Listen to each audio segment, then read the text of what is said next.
દિવાળીમાં હવે થોડા દિવસ બાકી હતા. ઘરના દરેક ખૂણે ઉત્સાહ અને આનંદનું વાતાવરણ હતું. ઘરની સજાવટ, મીઠાઈઓની સુગંધ અને દીવાઓની રોશનીથી આખું ઘર ઝગમગી રહ્યું હતું. દિવાળી ઉજવવા માટે મારા ફઈ અને તેનો દીકરો પ્રતીક અમારા ઘરે આવ્યા હતા. પ્રતીક ખૂબ જ આકર્ષક હતો. ઊંચું કદ, ગોરો રંગ અને મનમોહક વ્યક્તિત્વ. તે મારાથી લગભગ 2 વર્ષ મોટો હતો. એક સાંજે હું છત પર ગઈ. ઠંડો પવન ફૂંકાતો હતો. યોગાનું યોગ પ્રતીક પણ ત્યાં જ ઊભો હતો.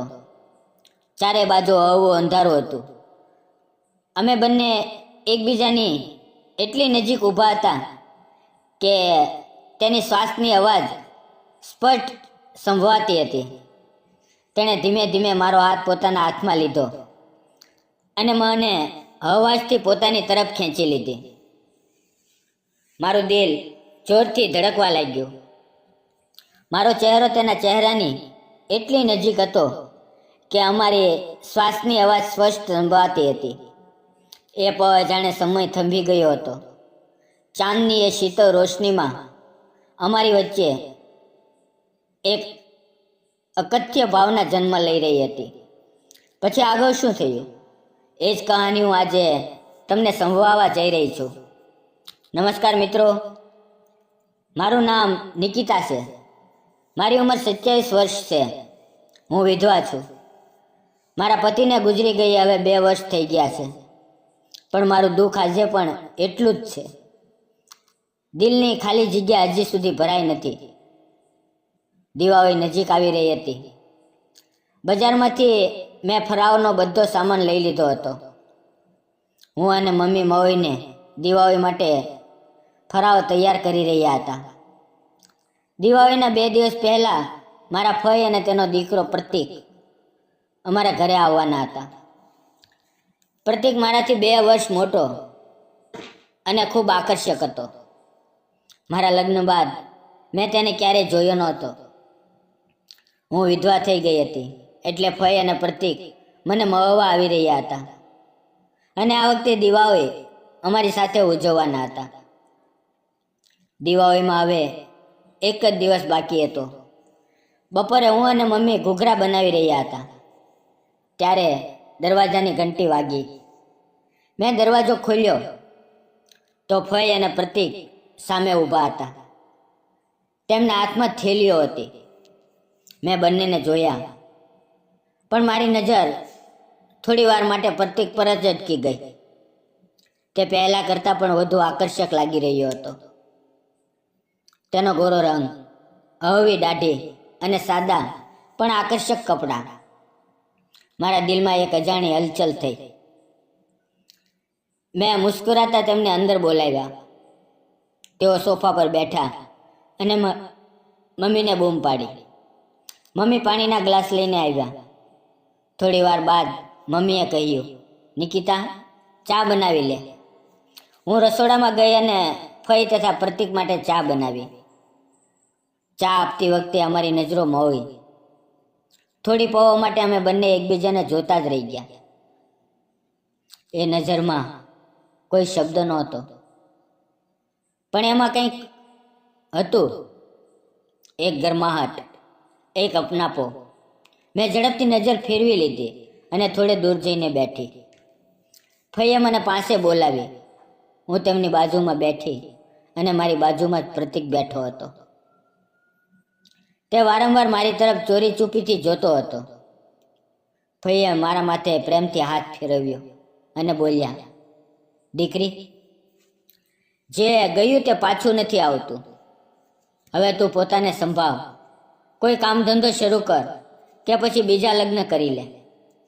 જીવન કોઈના જવાથી નથી રોકાતું. તેમના શબ્દો સાંભળીને મારી આંખો ભરાઈ આવી. મારા હોઠ પર કોઈ શબ્દો નહોતા. પ્રતીક શાંતિથી મને જોતો હતો. તેની નજરોમાં મને કરુણા અને દર્દ બંને દેખાયા.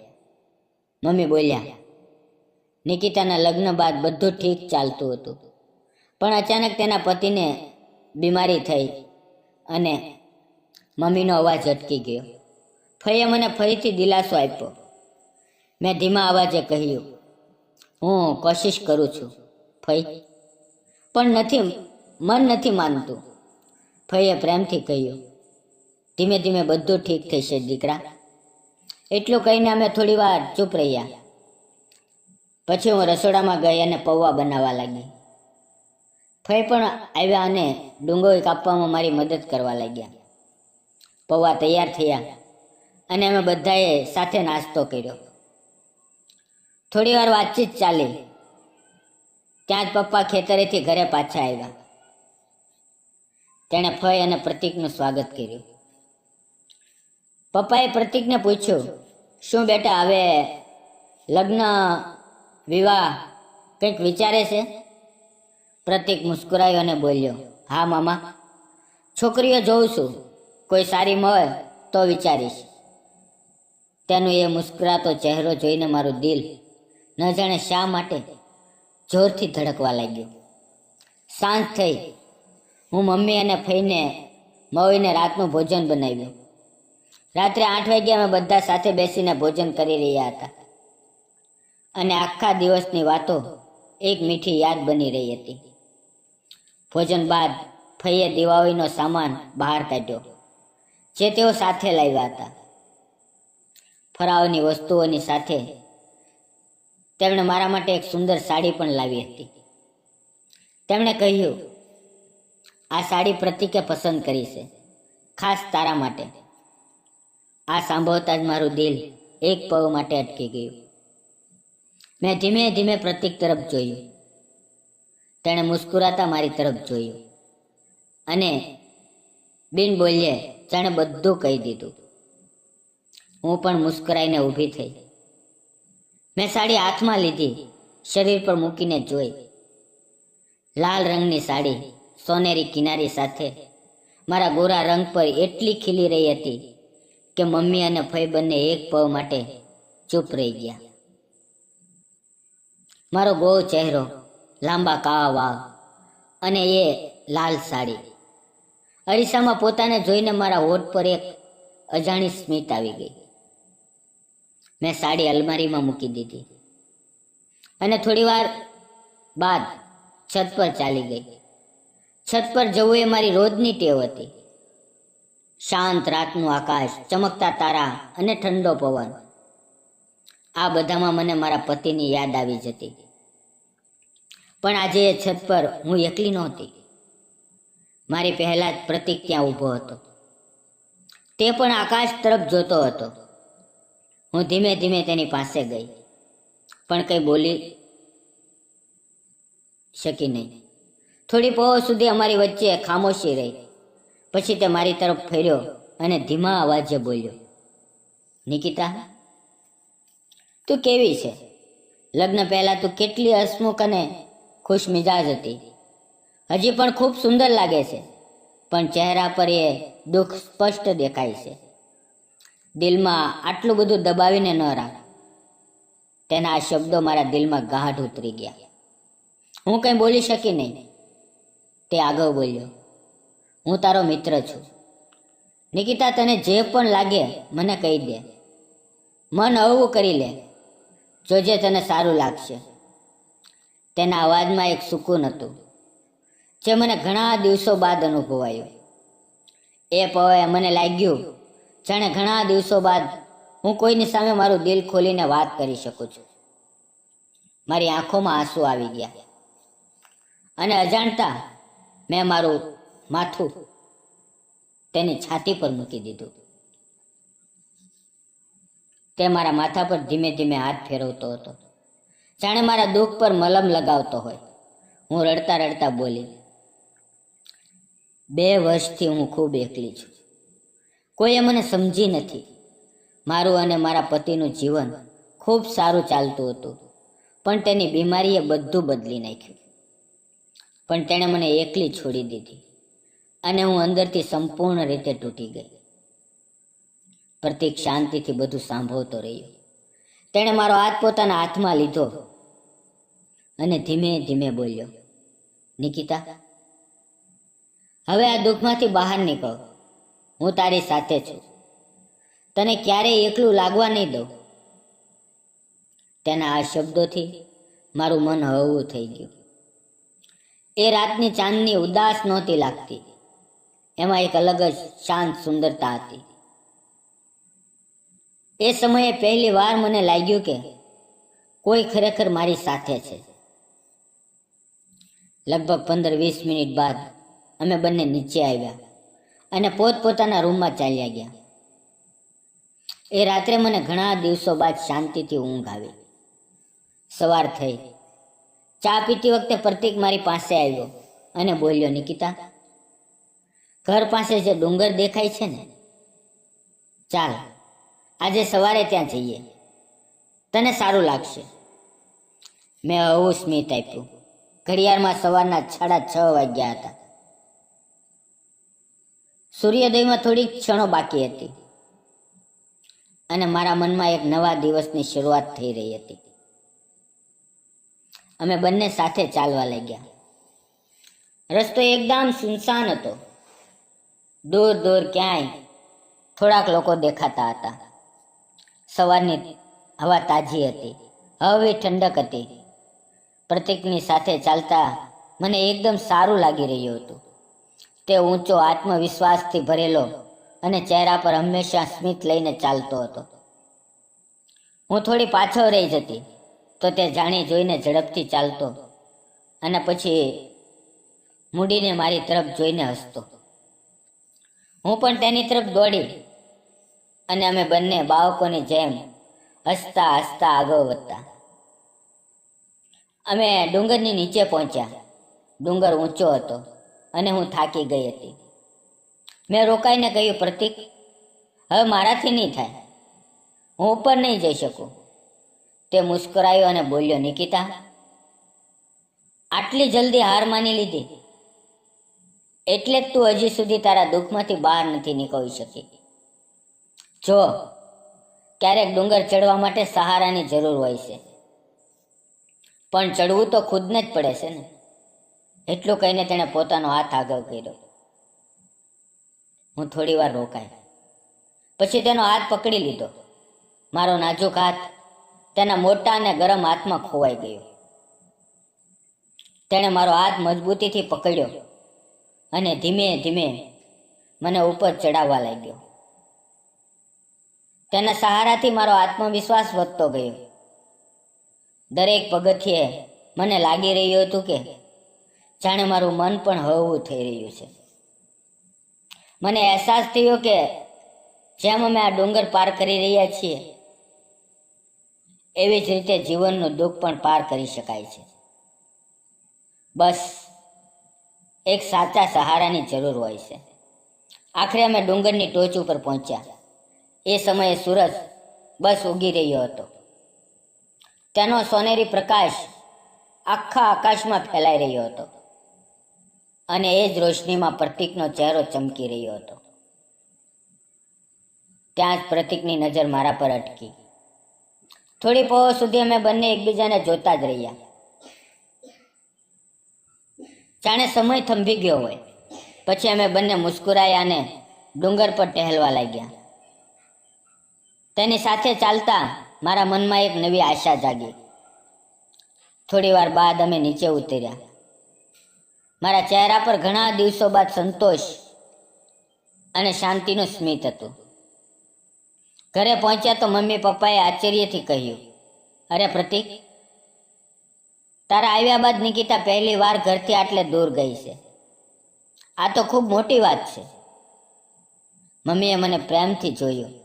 હું શરમાઈ ગઈ, પણ મનની અંદર ખુશી હતી.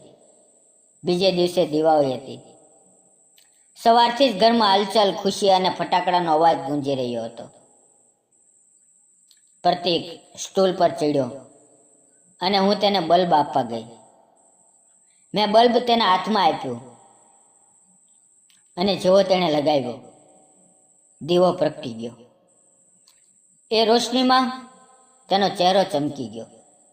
એ ગરમ પીળી રોશની તેની આંખો, હોઠ અને કપાળ પર પડી રહી હતી અને એ પળ મને તે કોઈ દેવ જેવો લાગ્યો.